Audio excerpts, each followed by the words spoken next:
Ready 5 seconds. सभापति महोदय, जो रिपोर्ट मद्य निषेध के संबंध में सदन के सामने प्रस्तुत हुई है, मैं उसके संबंध में अपने विचार रखने जा रहा हूँ। इस रिपोर्ट के 2 भाग हैं। इन दोनों भागों में बहुत सी बातों का वर्णन किया गया है। बहुत सारी विवेचना इस रिपोर्ट के अंदर है। मैं इसके विस्तार में जाना नहीं चाहता हूँ, लेकिन कुछ ठोस और विशेष बातें आपके सामने रखना चाहता हूँ। पहली बात तो यह है कि क्या नशाबंदी हमारे लिए आवश्यक है? क्या यह आवश्यक है कि हम मद्यपान ना करें? इस पर ध्यान देने से आपको पता चलेगा कि जो भी काम हम अपने हाथ में लेते हैं, चाहे वह खेती का हो, व्यापार का हो या यांत्रिक युग और विज्ञान का हो, उसके लिए आवश्यक है कि आदमी का मस्तिष्क ठीक तरह से काम करे। अगर मस्तिष्क का संतुलन बिगड़ जाता है तो वह उसको ठीक तरह से कर नहीं सकता। और यह शराब एक ऐसी चीज़ है जो कि व्यक्ति के मस्तिष्क का संतुलन खो देती है। इसलिए हमारे देश में हमारे नेताओं ने यह आवश्यक समझा था कि अगर इस देश में सामाजिक और आर्थिक जीवन का संतुलन ठीक रखना है, लोगों को किसी चीज़ का ज्ञान देना है, किसी चीज़ को उन्हें सिखलाना है, तो उसके लिए आवश्यक है कि इंसान का दिमाग ठीक रहे। और इसीलिए नशाबंदी का होना बहुत ही आवश्यक है। इस बात का प्रचार स्वतंत्रता के पहले और बाद में भी किया गया। यदि हम धार्मिक ग्रंथों को देखें, हिंदू धर्म के वेद तथा शास्त्रों को देखें, ईसाइयों की बाइबल को देखें या मुसलमानों की पवित्र कुरान को देखें, तो किसी ग्रंथ में भी इस प्रकार की विचारधारा नहीं है कि आदमी शराब पिए। हर स्थान पर इसका खंडन किया गया है।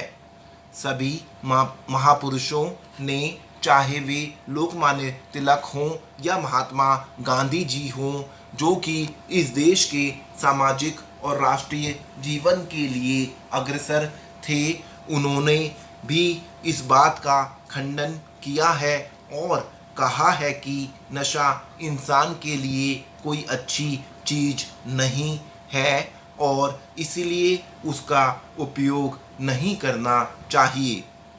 मैं आपके द्वारा इस सदन का ध्यान दिलाऊंगा कि शराबबंदी को जहाँ जहाँ भी ढील दी गई है, वहाँ पर देखने से पता चलता है कि हालत कितनी खराब हुई है।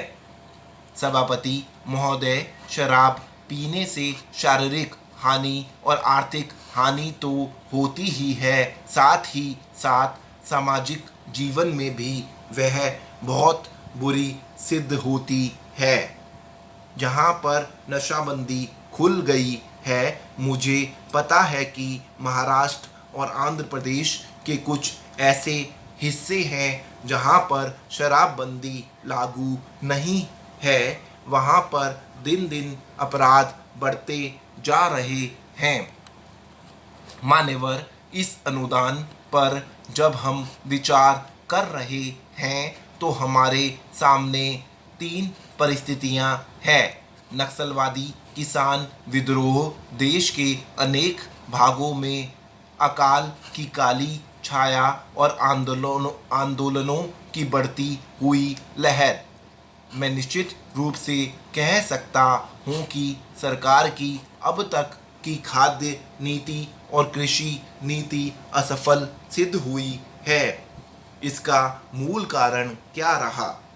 कारण केवल एक रहा है कि क्रांतिकारी भूमि सुधार अब तक 55 वर्ष के अंदर भी नहीं किए जा सके, जबकि स्वतंत्रता प्राप्ति के 5 वर्ष में वे कर दिए जाने चाहिए थे। इसलिए हम इस क्षेत्र में अब तक असफल सिद्ध हुए हैं। राष्ट्रीय स्वतंत्रता और संग्राम के जमाने में सबसे आकर्षक नारा हिंदुस्तान के करोड़ों मानवों को, किसानों को दिया गया था, यानी जमीन उनको दी जाए जिनके हाथ जमीन जोतते हैं। लेकिन वह राष्ट्रीय आदर्श आज तक भी चरितार्थ नहीं किया जा सका है। एक तरफ करोड़ों एकड़ प्रति बंजर जमीन पड़ी है, जो कि सरकारी आंकड़ों के हिसाब से 11 करोड़ एकड़ से कम नहीं है। इन जमीनों का उपयोग ना होने के कारण से आज किसानों की समस्या हमारे लिए एक महान विभीषिका का प्रश्न बन गई है। आज स्थिति यह है कि करोड़ों खेत मजदूर, भूमिहीन, आदिवासी, हरिजन एक तरफ पड़े हुए हैं और दूसरी तरफ करोड़ों एकड़ प्रति बंजर जमीन अनेक रूप में पड़ी हुई है, लेकिन उनका संगम समागम नहीं होने दिया जा रहा है। इसलिए आज बेकारी में भी इतनी वृद्धि हुई है। हम यह नहीं कहते कि प्रति बंजर जमीन को भूमिहीनों में बांटने और भूमि सुधार के क्रांतिकारी कानून से सारी बेकारी दूर हो जाएगी, लेकिन इसमें संदेह नहीं है कि उससे बेकारी की गिनती में बहुत बड़ी कमी होगी। सरकार को इस तरफ ध्यान देना होगा। राष्ट्रीय सुरक्षा के बाद जो हमारे देश की सबसे बड़ी समस्या है, किसान समस्या, इन्हीं कारणों से उसका समाधान आज तक नहीं हो सका है। यह कलंक है। हमें हर संभव रूप में किसान की सहायता करनी चाहिए। सभापति महोदय, जो रिपोर्ट मद्य निषेध के संबंध में सदन के सामने प्रस्तुत हुई है, मैं उसके संबंध में अपने विचार रखने जा रहा हूँ। इस रिपोर्ट के 2 भाग हैं। इन दोनों भागों में बहुत सी बातों का वर्णन किया गया है। बहुत सारी विवेचना इस रिपोर्ट के अंदर है। मैं इसके विस्तार में जाना नहीं चाहता हूँ, लेकिन कुछ ठोस और विशेष बातें आपके सामने रखना चाहता हूँ। पहली बात तो यह है कि क्या नशाबंदी हमारे लिए आवश्यक है? क्या यह आवश्यक है कि हम मद्यपान ना करें?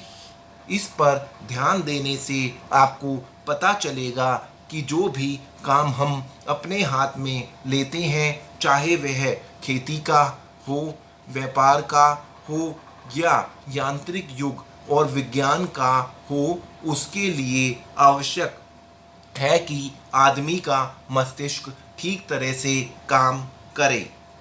अगर मस्तिष्क का संतुलन बिगड़ जाता है तो वह उसको ठीक तरह से कर नहीं सकता।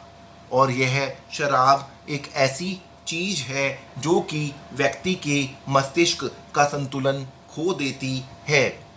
इसीलिए हमारे देश में हमारे नेताओं ने यह आवश्यक समझा था कि अगर देश में सामाजिक और आर्थिक जीवन का संतुलन ठीक रखना है तो लोगों को किसी चीज़ का ज्ञान देना है। स्टॉप।